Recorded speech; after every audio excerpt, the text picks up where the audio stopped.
Assalamu alaikum everyone. I hope you all enjoyed the documentary. This was a documentary that I saw, I think, at the end of last year at a film festival, I think. Mountain Film Festival, I think it was.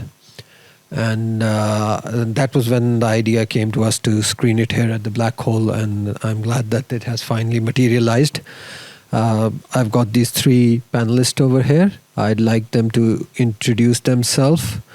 So we'll start with Zafir, and then we'll go to the rest. السلام علیکم. میرا نام ظفیر but ہے اور میں ایک visual artist ہوں, film maker ہوں.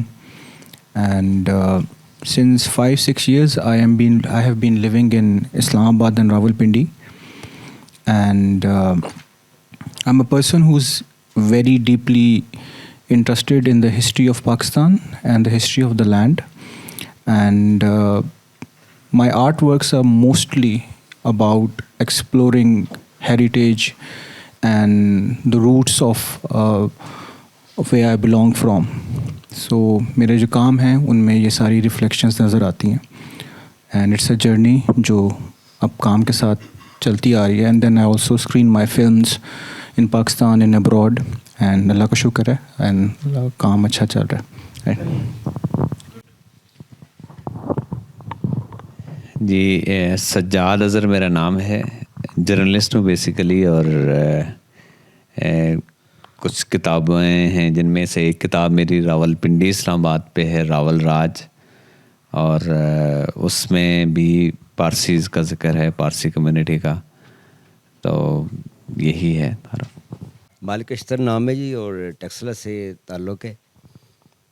تو کہا جاتا ہے کہ جی ویسے تو اس کا مطلب دا پوزیسر آف کیمل نام جو ہے, لیکن زرویسٹر بھی آپ کہہ سکتے ہیں کہ جو جب عرب میں گیا تو پھر یہ اس میں چینج ہو گیا. تو مجھے کیونکہ وہ ٹیکسلا میں اور رہتے ہوئے رہنے کی وجہ سے اور اس سے کوئی شغف بھی پیدا ہو گیا ہسٹری سے بھی, جب وہاں پہ وہ فارنرز وغیرہ آیا کرتے تھے, خصوصاً انگریز اور دیگر احباب. تو بچپن سے ان کو دیکھتے دیکھتے بس اسی, حالانکہ میں بنیادی طور پہ تو سول انجینئر ہوں بائی پروفیشن, اور پاکستان آرڈننس فیکٹری میں سروس کرتا رہا ہوں. تو ایک بک بھی آ چکی ہے جی اسی حوالے سے. پھر وہ ٹیکسلا ٹائم, جس میں وہ جو فکشنائز ہسٹری ہے ٹیکسلا کی ایچ اینڈ ایوری جو انشینٹ سائٹ ہے اس کو کیا ہوا ہے جی, فکشنائز کیا ہوا ہے. اور دیگر کوئی 5-6 بکس ہیں وہ جو پائپ لائن میں پڑی ہیں, وہ بھی رفتہ رفتہ ساتھ چلتی رہیں گی. بس یہی ڈاکومنٹریز بھی بناتے رہتے ہیں اور یہی مشاغل ہے جی. Thank you very much. اچھا, تو سجاد صاحب اب ہم آپ سے شروع کرتے ہیں کہ پری پارٹیشن جو راولپنڈی تھا اس کے بارے میں کچھ ہمیں بتائیں, اور especially different communities, religious and ethnic communities کیا تھے یہاں پہ اور کیسا تھا ماحول یہاں پہ.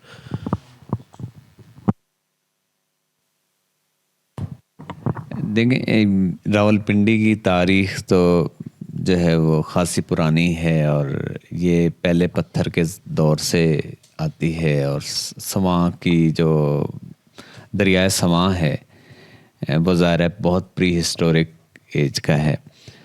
تو انسان کی تاریخ اور راولپنڈی کی تاریخ باہم جڑی ہوئی بھی ہیں, لیکن اس کی جو ایمرجنس ہے بطور سٹی, وہ آپ اس کا اندازہ اس وقت اس سے لگا لیں کہ جب 1849 میں یہاں پہ انگریزوں کا جو قبضہ ہوتا ہے راولپنڈی پہ, اور ہندوستان کی جو ہے وہ ایک بڑی چھاونی کی بنیاد ڈالی جاتی ہے, کیونکہ اینگلو افغان وارز لڑی جا رہی ہیں آگے.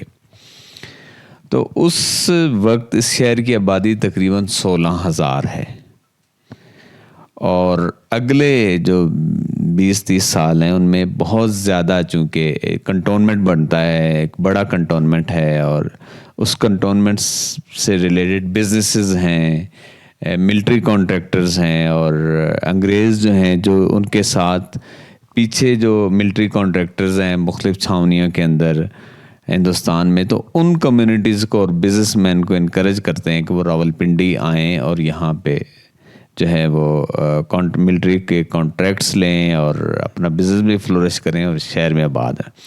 تو اس وقت جو کمیونٹیز آئی ہیں ان میں پارسی سب سے نمایاں ہیں، اور پارسی جو ہندوستان میں تو پارسیوں کی جو آمد ہے وہ تقریباً 8ویں صدی سے 1000 کے درمیان ہے، اور یہ وہ دور ہے جب ان کو ایران سے نکالا گیا تھا. تو کہتے ہیں کہ یہ پارسی سب سے پہلے جب گجرات کے ساحلوں پہ آئے تو وہاں ایک مقامی حکمران جادی رانا تھے، تو اس نے کہا کہ ہندوستان میں تو اس نے ایک پارسی جب پیشوا اس کے دربار میں آئے تو اس نے کہا کہ یہ دیکھیں ایک دودھ کا پیالہ ہے جو لبالب بھرا ہوا ہے. تو وہ پارسی جو پیشوا تھا اس نے اس میں شکر ڈال دی، اس نے کہا کہ ہم ہندوستان کے لیے شیریں ثابت ہوں گے.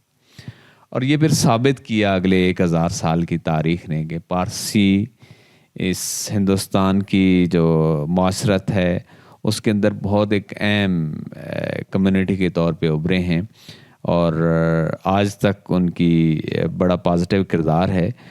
تو راولپنڈی میں جو بڑا نام ہے آپ یہ دیکھ لیں کہ ایک دھنجے تھے، اور وہ ان کی تانگا سروس تھی، اور پھر ملٹری کانٹریکٹر بھی تھے، اور جو تانگا سروس تھی ان کی وہ پنڈی سے کشمیر چلا کرتی تھی، مری چلا کرتی تھی. تو ان کی تانگا سروس سے پہلے راولپنڈی سے کشمیر کئی ہفتے لگ جاتے تھے.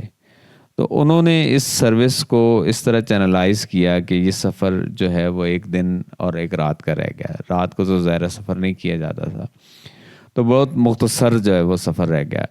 اور اسی طرح انہوں نے جو اینگلو افغان وارز تھیں وہاں ایمبولینس سروس تھی ان کی تانگا میں جو ہے وہ کی. تو یہ جو خدمات تھیں بزنس مین کی، تو اس پہ انگریزوں نے ان کو فرسٹ کلاس اعزازی مجسٹریٹ کا جو ہے وہ درجہ دیا.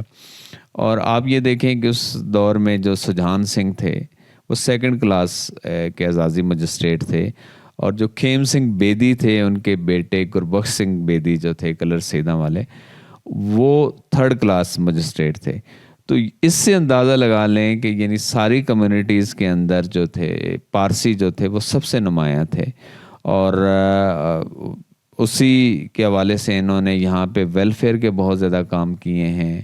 اور ایک راولپنڈی کے پہلے کمشنر تھے جنرل جان میسی، ان کی یاد میں میسی گیٹ بنایا گیا، اور اس میں ایک پنڈی کی پبلک لائبریری ہوا کرتی تھی، اور وہ بھی انہوں نے بنوائی. تو بہت سے رفائی کام جو تھے وہ بھی پارسی ان میں پیش تھے. تو ان کا جو قبرستان ہے جس کا یہاں ظفیر نے کہ ڈاکومنٹری میں بھی اس کا ذکر کیا، تو وہاں تقریباً کو 150 کے قریب قبریں ہیں. تو اس قبروں میں جو سب سے پہلی قبر ہے وہ اس کی جو تاریخ وفات ہے وہ 1860 ہے، اور جو اس کے بعد 2 ایسی قبریں بھی ہیں جن میں تاریخ وفات 1947 ہے اور وجہ قتل لکھی گئی ہے. تو اس کا مطلب ہے کہ جو پارٹیشن کے وقت جب فسادات ہو رہے تھے اس شہر میں تو پارسی بھی ان کا نشانہ بنے. تو پارسیوں کی ایگزیکٹ تعداد کتنی رہی ہے اس شہر میں یہ تو پتہ نہیں ہے کہ وہ کتنی فیملیاں تھیں، کتنے لوگ تھے، کیونکہ کسی مردم شماری میں الگ سے مذاہب کا ذکر نہیں. ہاں البتہ یہ ذکر موجود ہے 1911 کی مردم شماری میں کہ شہر میں جو سب سے زیادہ پڑھی لکھی کمیونٹی ہے جس میں مرد اور عورتیں سب سے زیادہ پڑھے لکھے ہیں تو وہ پارسی ہیں. تو پارسی ایک پڑھی لکھی کمیونٹی تھی اس شہر کے اندر. اس شہر کی تعمیر و ترقی کے اندر اس میں جو مذہبی ہم آہنگی تھی اس حوالے سے پارسیوں کا کردار بہت اہم ہے.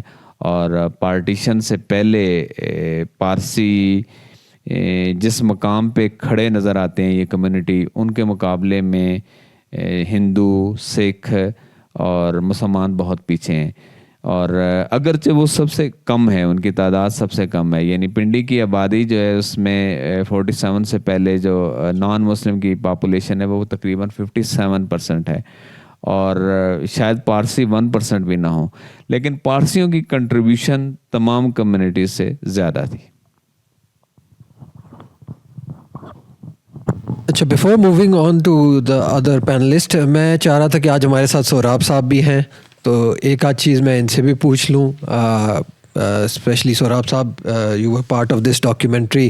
آپ کو دیکھ کے ہمیں بڑا ایک تو انجوائے کیا ہم نے آپ کا, اسپیشلی کہ آپ کتنے اچھے سے لوکل ورنیکولر میں لوگوں کو خطاب القابات سے نواز رہے تھے, تو ہمیں لگا, ریلیٹ کیا ہم نے کہ یہ ہماری لینگویج ہے. لیکن ایک تو یہ سوال پوچھنا تھا کہ پارسی آئیڈینٹی کے بارے میں, کہ کیا ہے یہ پارسی آئیڈینٹی, پارسی ریلیجن کیا ہے, اور یہ کہ جس طرح بندارہ صاحب نے بولا کہ ایران میں یہ زرتشت کہلاتے تھے, یہاں پہ ان کو پارسی کہتے ہیں, تو آپ لوگ کیا کہلانا پریفر کرتے ہیں؟ Do you prefer the word Parsi یا زوروسٹرینس؟ تو اور یہ کہ کس لینگویج سے ایسوسیٹ کرتا ہے یہ ریلیجن؟ جیسے ہر ریلیجن کسی لینگویج سے ایسوسیٹ کرتا ہے, اسلام عربک سے کرتا ہے, کرسچینٹی کا ایک لیٹن سے تعلق ہے, تو اس طرح کیا کوئی آپ کا کوئی کسی اسپیسیفک لینگویج سے تعلق ہے, یا جہاں جاتے ہیں وہی لینگویج آپ کی ہوتی ہے؟ تو کیا ہے اس کے جاتے وہی اسی کو یوز کرتے ہیں. ہاں, تو وہ اصل میں جو بولتے ہیں نا زرتشت, وہ جو گور بولتے ہیں, وی آر کالڈ دی کیبر, sorry I do that, we are called the کیبر, دا انٹچبلز. ان کو وہ نہیں ہوتا ہے. مجھے اچھی طرح میں نے بتایا نا آپ کو کہ we are not allowed to touch the bloody food items you buy or some thing.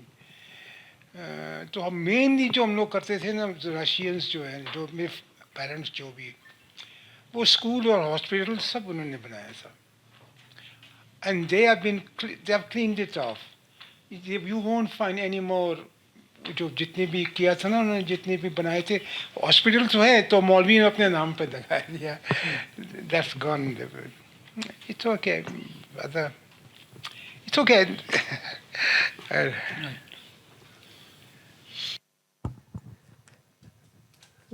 میں اس کو ذرا if you could add to that. جی, basically Zoroastrianism and being Parsi are two different identities. Zoroastrianism کو آپ کو میں سمپل بتا سکوں تو Zoroastrian is anyone who is living outside the subcontinent. Religious practice بھی وہی ہوگی, بٹ جو زوریسٹرین ہے وہ یا تو پھر پرشین میں بات کرے گا, انگلش میں بات کرے گا, یا کہیں بھی کوئی زبان رکھے گا. لیکن Zoroastrian identity is a worldwide identity rooted in Iran, ancient Iran and its ancient text. Whereas Parsi identity جو ہے وہ خاص طور پہ سب کانٹیننٹ کی آئیڈینٹی ہے. جس طرح سر نے بتایا, جب پارسی یہاں پہ آ گئے تو وہ گھل مل گئے یہاں کی آبادی میں, دے کنٹریبیوٹیڈ, لیکن انہوں نے اپنی ساتھ ساتھ آئیڈینٹی بھی رکھی. تو بیسکلی تب ایران کا نام پارس تھا اور ایک خاص حصے کا نام بھی پارس تھا, تو ان کا نام وہاں سے پارسی لگا. لیکن یہاں کی جو پارسی کمیونٹی کی آئیڈینٹی ڈیولپ ہوئی وہ بڑی فرق تھی. فار ایگزامپل, یہ اسٹارٹنگ میں رہتے تھے گجرات میں, تو وہاں سے ایک تو انہوں نے گجراتی لینگویج اپنائی, دوسرا ان کے جو ڈریس کوڈ تھا اس کے اندر ساڑی اور ہندوازم کے کافی ایلیمنٹس آئے. یہ اسی طرح ٹکا لگاتے ہیں اور اسی طرح ساری چیزیں کرتے ہیں. اس میں یہ بھی ہے کہ زوریسٹرینزم جو ویسے ریلیجن ہے, it's very close to the Vedic religion, Vedic Hinduism. تو basically they have roots in central Asia and Persia, تو وہاں سے بھی ان کا ایک لنکیج ہے. تو جو پارسی سب کانٹیننٹ میں رہے, ایک تو انہوں نے گجراتی لی, لوکل کسٹمز لیے, اور اس کے ساتھ ساتھ جو سب سے امپورٹنٹ ان میں change I that was the business sense.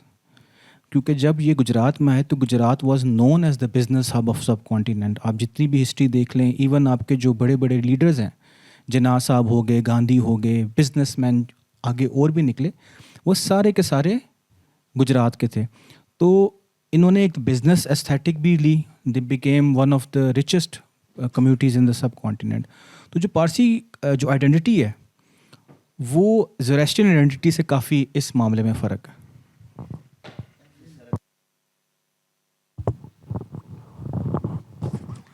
مجھے کیونکہ کچھ ہسٹری سے بھی ذرا شدھ بہت ہے, تو اس سلسلے میں آپ کو ذرا تھوڑا سا بریف کروں گا کہ اصل میں جو زوریسٹرینزم ہے یہ بھی ایک الہامی مذہب ہے. اس میں جو اللہ کو اہرمن کہا جاتا ہے, ایک خدا کا تصور ہے, مونوتھیسٹک ہیں, اور جو اس کے پیرلل جو قوت ہے وہ اہرمین, شیطان کو, یزدان اور شیطان. پہلی دفعہ انہوں نے شیطان کا نام انٹروڈیوس کیا. تو یہ جو آگ کا تصور بیچ میں آ گیا کہ جی وہ آگ کی ورشپ کرتے ہیں, وہ اس سینس میں ہے کہ جب لوگوں نے کہا جی کہ آپ گاڈ کو پرسونیفائی کریں, جس طرح ہم کہتے ہیں کہ وہ اللہ و نور و سماوات والارض, کہ وہ زمین و آسمان کا نور ہے, تو یہ انسان کی ایک خواہش ہوتی ہے کہ وہ اس کو اپنے آنکھوں کے سامنے رکھے, اس کا اسٹیچو بنائے اور اس کی عبادت کرے.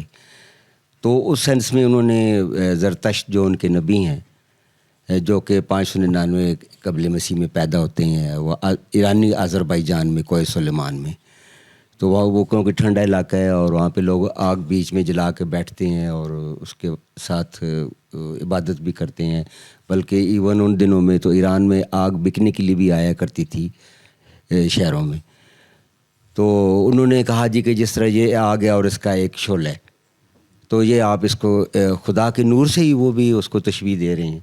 تو اس طریقے سے غیر محسوس طریقے سے یہ چیزیں وہ مذہب میں در آتی ہیں, حالانکہ ان کا وہ آتش پرستی سے کوئی تعلق نہیں ہے. آپ دیکھیں وہ جس طرح وہ ذکر کر رہے تھے کہ جی کہ وہ ذوالقرنین جنہیں بتایا گیا ہے, وہ جو سائرس ہیں, وہ اخمینین امپائر کے سب سے پہلے حکمران ہیں, اور وہ ان کی پوری میڈیٹرینین تک, انڈس کے بوتھ سائڈز اور ادھر مصر تک, وہ جو ان کے بیٹے آتے ہیں کیقباد یا قباچہ, وہ مصر تک وہ اس کو ایکسٹینڈ کی انہوں نے اپنی حکومت کو.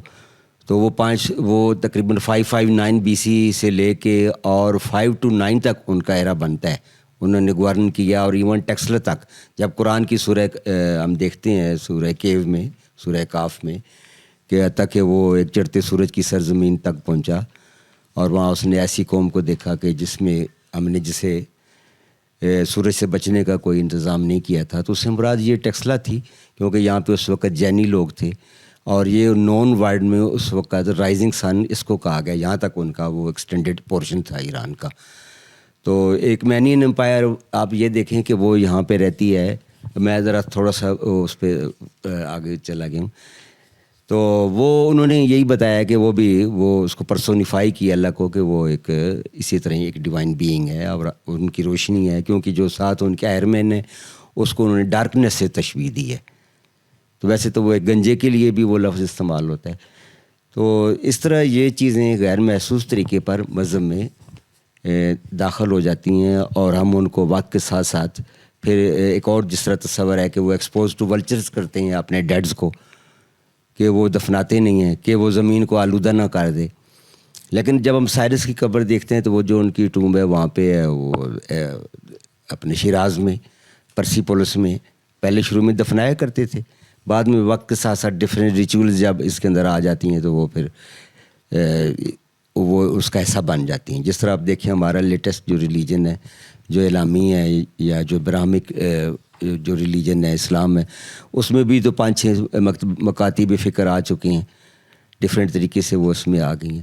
یہ بھی ایک الہامی مذہب ہے, اور اس کا آپ یہ آپ دیکھیے کہ جب وہ جاتے ہیں, حضرت سلیمان فارسی ہیں, وہ جب وہ زوریسٹرین تھے, جب حضور سے ملتے ہیں ان سے ان کا ہوتا ہے تو وہ فوراً ہی مان لے آتے ہیں کہ ہماری جو پرانی بکس ہیں اس میں بھی اسی طرح ہی آپ کی وہ لکھی ہوئی ہے آخری نبی کے متعلق.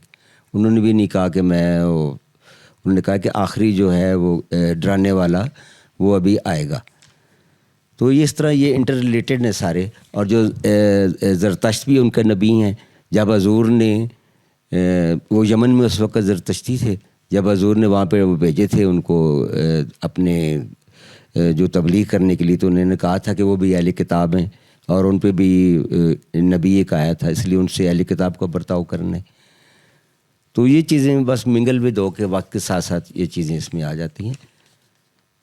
تو اور اسی طرح میں وہ ولچرز کے حوالے سے کہوں گا کہ ہمارے کلچر پہ اس کے کیا اثرات ہوئے, کہ آپ یہ دیکھیے کہ جب وہ ایکسپوز کرتے ہیں ولچرز کے سامنے اپنے ڈیڈز کو, تو وہ جو ولچرز ہیں وہ فوراً آنکھوں پہ جا کے حملہ کرتے ہیں. تو ہمارے شاعر نے وہ بھگت کبیر داس وہ کہتے ہیں جی کہ کاغا سب تن کھائیو سو چن چن کھائیو ماس, دو نینا مت کھائیو انہیں پیا ملن کی آس. وہ اس میں آ گئی یہ چیزیں, شاعری میں بھی در آتی ہیں اسی طرح کے معاملات. اور پھر وہ آگ کا تصور اس طرح ہے کہ وہ کہتے ہیں کہ اس کو پھونک مار کے نہیں بجھانا، کیونکہ اس سے وہ تھوک جائے گی اور ایک نفرت کا اظہار ہوتا ہے، تو اس کو وہ بھی مقدس ہو گئی آگ بھی ان کے سامنے. تو اس طرح کی چیزیں جب مکس ہوتی ہیں تو پھر ایک نئی نئی وہ چیزیں اور وہ مکس ہو جاتی ہیں. لیکن ہمارے آپ یہ دیکھیے کہ سب سے زیادہ جو افیکٹ ہوا ہے، کیونکہ میرا موضوع بھی یہی تھا کہ ٹیکسلا میں وہ یہ کس طرح ٹیکسلا تک، کیونکہ نون ورلڈ میں یہ پرشیا کا 20واں صوبہ تھا ٹیکسلا، اور سب سے ریچسٹ اسٹیٹ تھی ان کی. تو سب سے پہلے تو یہاں پہ سائرس کا وہ ایکسٹینشن ہوتی ہے ان کی، جو گورن کر رہے تھے وہ ایریا. اس کے بعد پھر وہ آ جاتے ہیں ڈائریس 1 آتے ہیں، وہ 522 سے لے کے، اور ڈائریس 3 جب کہ سکندر اعظم آ کے ان کو ڈیفیٹ کرتا ہے 331 BC تک، 200 سال تک وہ وہاں پہ رہے ہیں اخمینین. اس کے بعد جب سکندر اعظم کے بعد پھر وہ بیچ میں تھوڑا سا ایرا آتا ہے اس کا مورین امپائر کا. اس کے فوراً بعد پھر بیکٹرین گریکس آ جاتے ہیں 189 سے لے کے 90 BC تک، اور وہ بھی زوریسٹرین ہیں، وہ بھی اسے سینٹرل ایشیا سے آئے ہیں اوپر سے گریکس. پھر اس کے بعد آپ فردر آگے چلتے ہیں تو آ جاتے ہیں سیتھین، وہ آتے ہیں جی 90 سے لے کے 25 AD تک، اور انہوں نے وہاں پہ یہ جو جانڈال ٹیمپل کا ذکر ہو رہا تھا یہ انہوں نے بنایا، اور پیورلی گریک سٹائل پہ بڑا خوبصورت مندر ہے، اور پورے بر صغیر میں اس کے پائے کا نہیں ہے. اس وقت سب سے زیادہ زوریسٹرین جو ہے وہ پائے جاتے ہیں آذربائیجان میں، اور باکو میں ان کا وہ سب سے پرانی جو ہے آگ روشن ہے. لیکن جو ٹیکسلا میں ہے وہ 2nd سینچری BC کا ہے، BCE کا. تو سب سے اولڈسٹ ون اس وقت ٹیکسلا میں ایگزسٹ کر رہے ہیں. تو وہیں پہ وہ زوریسٹرین اور وہ کلچر اور وہ ساری چیزیں اسی طرح ہی ہمارے وہ کلچر میں آئی ہیں. اس کے بعد آگے چلتے ہیں تو پھر وہ آ جاتے ہیں پارتھین، جنہیں ہم وہ پہلوی کہتے ہیں. وہ 25 سے لے کے تو 60 عیسوی تک وہ بھی وہی اسی علاقے سے ہیں، تو وہ بھی وہاں کا کلچر لے کے ہیں وہی ہماری، کہ جی وہ نظر لگ رہی ہے جی اس کو بچے کو احتیاط کریں. وہ آگ وہ لگاتے ہیں، وہ جسے وہ بجھاتے ہیں تو وہ نکلتا ہے جی نظر نہیں لگے گی. یہ ساری جتنی بھی ریچولز ہیں یہ ہمیں اسی ریلیجن سے ملی ہیں، اور انڈیا میں بھی یہی ہیں. تو اور اگر میں فردر اسے ڈیٹ بیک کروں جی سر. تو میں ایک اور چیز جو آپ سے سجاد صاحب پوچھنا چاہ رہا تھا کہ یہ جو پارسیز ہیں راولپنڈی کے، یہ باقی پاکستان کے یا ساؤتھ ایشیا کے جو پارسیز ہیں ان سے کس طرح مختلف ہیں؟ اس میں کیا کوئی فرق ہے یا یہ ان جیسے؟ میرا نہیں خیال کہ کوئی فرق ہے. مطلب ہے کہ ظاہر ہے کہ وہ یہ جو پارسی پنڈی کے تھے یہ بھی ممبئی سے اور لاہور سے اور کراچی سے موو ہوئی تھی فیملی. تو کوئی الگ تو ان کی آئیڈینٹی نہیں ہے، مطلب وہی ایک بڑی آئیڈینٹی ہے ان کی، اور اسی طرح کا ان کا کلچر ہے. لیکن اب جو ہے وہ مطلب ہے کہ گنے چنے شاید جو ہے وہ کچھ 10-12 لوگ ہیں اس شہر میں. تو اس شہر میں جو پارسی، اور وہ بھی ظاہر ہے کہ وہ ایک بھنڈارا فیملی ہے اور کوئی رہا نہیں ہے. تو یہ ایک بڑا ہے کہ پاکستان بننے کے بعد جو اقلیتیں تھیں، اقلیتوں کے مطالبے کے یہ ملک بنا تھا، اور اقلیتیں اس میں خود کو اتنا غیر محفوظ سمجھتی ہیں کہ ایک تو ڈائریکٹ جن کے ساتھ کانفلکٹ تھا وہ تو ایک تقسیم کے فسادات جو وہ ہوئے، لیکن باقی بھی آہستہ آہستہ جو ہیں یہ ملک چھوڑ رہی ہیں اور جا رہی ہیں. تو یہ ایک بڑا ہمارے لیے فکر کا مقام ہے. Zafir, I would like to ask you about this project. Why did you choose this particular community, the Parsis of Rawalpindi? جیسے سب نے بتایا کہ اب تھوڑے سے رہ گئے ہیں راولپنڈی میں، تو آپ نے کسی اور شہر پہ کیوں نہیں فوکس کیا جہاں پہ اس سے کئی زیادہ ہے؟ جیسے کراچی ہے، وہاں پہ ابھی بھی بہت سی فیملیز ہیں. اگر آپ نے پارسی ہی، پہلی بات تو یہ کہ کیوں پارسیز پہ کیوں بنائی، اور اگر پارسیز پہ ہی بنانی تھی تو اس شہر پہ کیوں فوکس کیا بجائے جہاں پہ زیادہ ہوں؟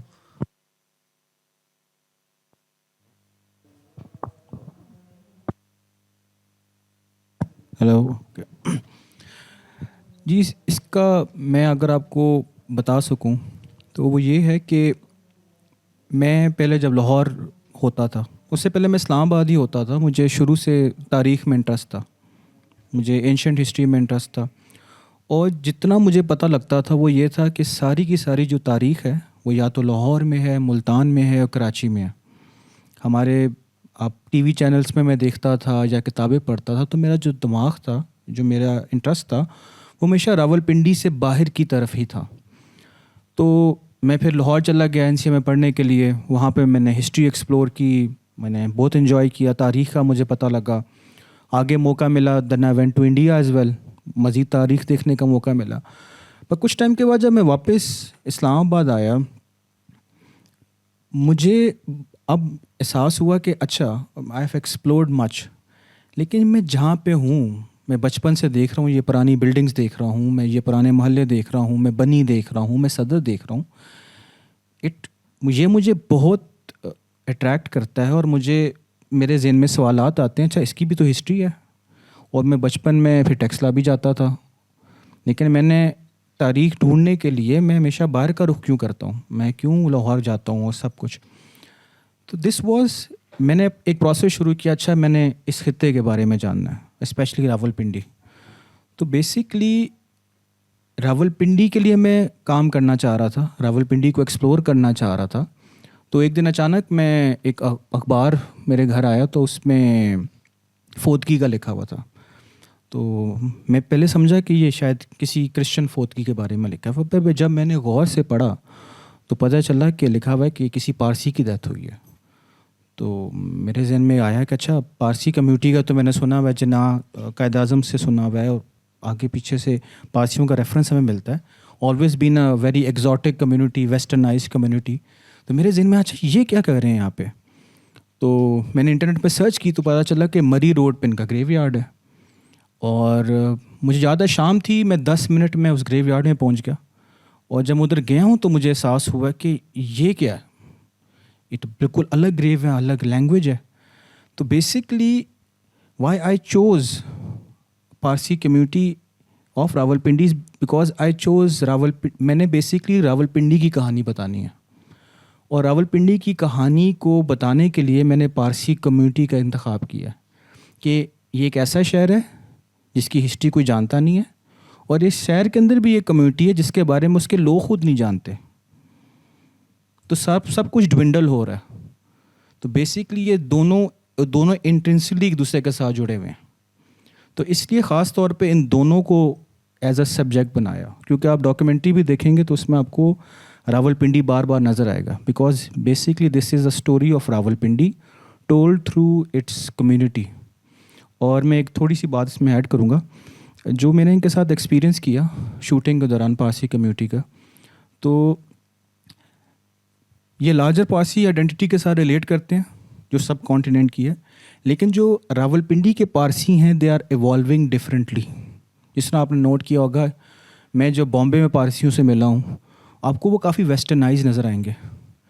یہاں والے پارسی ہیں وہ پنجابی بھی بولتے ہیں، وہ یہاں کی مساجد میں بھی جا کے نماز پڑھ رہے ہیں. پر کہنے کا مقصد یہاں کی کمیونٹی سے گھل مل گئے ہیں، یہاں کے کھانے کھاتے ہیں وہ اب ڈفرینٹ ایوالو ہو رہے ہیں. اور سب سے امپورٹنٹ آپ یہ دیکھیں کہ دے ہیو اے گریو یارڈ. پارسی تو اپنے جو کراچی کے پارسی ہیں، بامبے کے پارسی ہیں، وہ ٹاور آف سائلنس میں اپنے ڈیڈ کو چھوڑتے ہیں. لیکن جو پنڈی کے پارسی ہیں along with Parsis of Multan and Peshawar, they are now more Islamized or Christianized and have the tones of Punjabi culture in them. So that makes the community even more unique now and more distinct. اب مجھے لگتا ہے کہ آنے والے وقتوں میں پارسی community جو پاکستان کے اندر ہے وہ کافی ایک مختلف ایک مزید ایک آئیڈینٹی ایک تشکیل میں آ جائے گی. کچھ باتیں میں کرنا چاہوں گا کہ جب میں پارسی پہ لکھ رہا تھا، میری بھی ایک ڈاکومنٹری آج سے کچھ 6 سال پہلے میں نے بنائی تھی، اور پھر میں نے لکھا بھی اس پہ. تو ایک تو یہ کمیونٹی بہت ریزرو ہے، مطلب ہے کہ بنڈارا فیملی جو ہے، اسفندیان بنڈارا جو بھی MNA بھی ہیں، ان کی اپنی فیملی یا ان کے اپنے خاندان کے باقی لوگ نہ ملنا چاہتے ہیں کسی سے، نہ بتانا چاہتے ہیں کہ اپنی فیملی کے بارے میں، کہ ہمیں ان کی اپنی ذاتی ارکائیوز تک ایکسیس ہو تاکہ ہمیں پتہ چل سکے کہ یہ فیملی اور یہ گریٹر کمیونٹی تھی اس میں پنڈی میں کس طرح. تو یہ لوگ بہت ایک تو ریزرو ہیں یا ڈرے ہوئے ہیں یا وہ سامنے نہیں آنا چاہتے. تو ایک یہ بھی بڑا مسئلہ ہے, یا وہ خود کو عدم تحفظ کا شکار سمجھتے ہیں اس کے, وہ شاید سامنے آئیں گے تو ان کے لیے خود خطرات بڑھ جائیں گے. تو میں نے بہت کوشش کی کہ میں ان لوگوں سے مل سکوں, ان کے بارے میں مزید جان سکوں, لیکن یہ جو ہے وہ نہیں ہے. اچھا پھر یہ دیکھیں کہ جو پنڈی کے بارے میں جو نوٹیبلز فیملیز تھیں پارٹیشن کے وقت, ان کے بارے میں ہمیں کہیں نہ کہیں سے معلومات مل جاتی ہیں. اب یہ بھی جو معلومات صرف ایک دھنجے بائی کے بارے میں جو ملتی ہیں جو ایک معروف ہے, تو وہ ایک آدھ پارسی کے بارے میں یا ایک اور فیملی ہیں جن کے بارے میں ملتی ہیں. تو یہ جو باقی فیملیز ہیں ان کے بارے میں انفارمیشن نہیں ہے. اس کا مطلب یہ ہے کہ یہ پارٹیشن سے پہلے بھی بہت ریزرو تھے, اور یہ ایک الگ تھلگ جو ہے وہ کمیونٹی تھی, اور لوگوں میں یہ اس طرح جو ہے ان کا وہ انٹریکشن نہیں تھا عام جو ہے وہ انگریزوں کے ساتھ شاید تھا. تو یہ ایک بڑا سوالیہ نشان ہے. حالانکہ جب ہم قائد اعظم کے رتی جناح کے بارے میں پڑھتے ہیں تو رتی جو ہیں وہ قائد اعظم کی شادی سے پہلے بھی جو ہے وہ ایک بہت آپ یہ سمجھیں کہ ریفارمرس لیڈر ہیں, اور وہ اس دور کی تحریکوں کے اندر جو ہے وہ بڑھ چڑھ کے حصہ لیتی تھیں, اور انہی تحریکوں کی وجہ سے جو ہے وہ قائد اعظم کے ساتھ ان کی شناسائی ہوئی تھی. اور جو قائد اعظم کے سسر تھے وہ بھی بہت زیادہ ایکٹیو تھے. تو اب یہ جو بمبئی کی کمیونٹی ہے وہ تو آج بھی اور کراچی کی بھی ملتی ہے. تو یہ پنڈی کی کمیونٹی شروع سے ہی ریزرو ہے. اس کے بارے میں مجھے نہیں سمجھ آتی کہ یہ کیوں ہے ایسا. اچھا, تو اس کے بارے میں ایک سوال اور آتا ہے کہ پھر یہ ایک تو نام آپ نے لیا دھنجے صاحب کا, اس کے علاوہ کون کون پرومیننٹ پارسیز تھے اس علاقے کے, یا اس پورے نہ صرف پنڈی کے پر پورے ریجن کے ایک حد تک؟ اور جیسے ہم نے دیکھا ہے کہ کچھ اور لوگوں میں جیسے راجپوت ہیں, جنجوئے ہیں, راجے جتنے ہیں, وہ بعد میں ان میں بہت سی لوگ اسلام کی طرف کنورٹ ہو گئے. تو پارسیز میں بھی یہاں پہ کوئی پرومیننٹ ہیں جو کنورٹ ہوئی فیملیز ٹورڈز اسلام, یا کوئی اس کا بھی کوئی ہے؟ یہ کہ یہ کنورژن کا تو ہمارے پاس کوئی ثبوت نہیں ہے, کیونکہ میرا نہیں خیال کہ ایسا ہوا ہوگا کہ یہ لوگ کنورٹ ہوئے ہوں گے یا مسلمان ہوئے ہوں گے, ایسا نہیں ہے. اور ان کا آپ پنڈی کی ہسٹری میں دیکھیں تو جو جنجوئے ہیں یا بھٹی ہیں یا گکھڑ ہیں, مطلب نوٹیبلز فیملیز ہیں پچھلے 2000 سال سے. تو اس سے پہلے جو ہے وہ قبل مسیح سے چوہان راجپوت بھی ہیں, اور چوہان راجپوتوں کا محلہ وارث خان جو ہے وہ آج بھی ہے. تو یہ تو مطلب ہے کہ آئے انگریزوں کے ساتھ, انگریزوں سے پہلے مطلب ہے یہ مقامی نہیں ہے. پارسی جو ہے وہ جس طرح یہ مطلب ہے گجرات کے ساحلوں میں یہ آباد ہوئی ہے شروع میں, اور وہاں سے پھر بمبئی میں, کلکتہ میں, دلی میں, بڑے شہروں میں جہاں جہاں کنٹونمنٹس بنے, جہاں جہاں ریلوے گئی, بزنسز ہوئی, اپرچونٹیز ہوئیں. تو یہ ایک بزنس اورینٹیڈ فیملی کمیونٹی ہے, اور بزنس بڑے شہروں میں صرف رہتے ہیں. مطلب ہے یہ کسی چھوٹے شہر میں, کسی دوسرے شہروں میں آپ کو پارسی نہیں ملیں گے, بڑے بڑے شہروں میں ہی ہیں, یہ انہی تک محدود تھیں. اب یہ ہے کہ ان کی جو نئی نسل ہے وہ مائیگریٹ, جیسے یہاں انہوں نے ذکر بھی کیا, بپسی سدھوا جو ہیں وہ ان کی پھپھو ہیں, وہ ہیوسٹن میں رہتی ہیں اور بڑی ناول نگار ہیں, فلم رائٹر ہیں.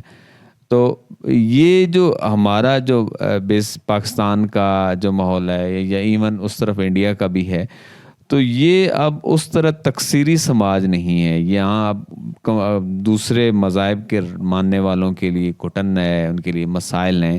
تو یہ جو یورپ ہے, جس طرح ہماری نئی نسلیں یورپ کو آئیڈیلائز کرتی ہیں, تو ان کے لیے تو زیادہ ہے کہ اس میں کہ یہ وہاں موو ہوتے ہیں, کیونکہ وہاں یہ اپنے آپ کو زیادہ سیکیور سمجھتے ہیں, آزاد سمجھتے ہیں. تو یہاں تو ان کو بہت زیادہ مسائل ہیں. میں کوئکلی ایک 2 پوائنٹس امپورٹنٹ ایڈ کر لوں گا یہاں پہ. ایک تو یہ کہ ہم نے ذکر کیا کہ 1000 سال پہلے پارسی کمیونٹی گجرات آئی تھی. اس میں ایک بڑا امپورٹنٹ پوائنٹ ہے کہ جو پاکستان کا حصہ ہے, جو انڈس ریجن ہے, یہاں پر زوریسٹین مائیگریشن ہزاروں سال پہلے ہوتی رہی ہے, جس طرح اشتر صاحب نے بتایا.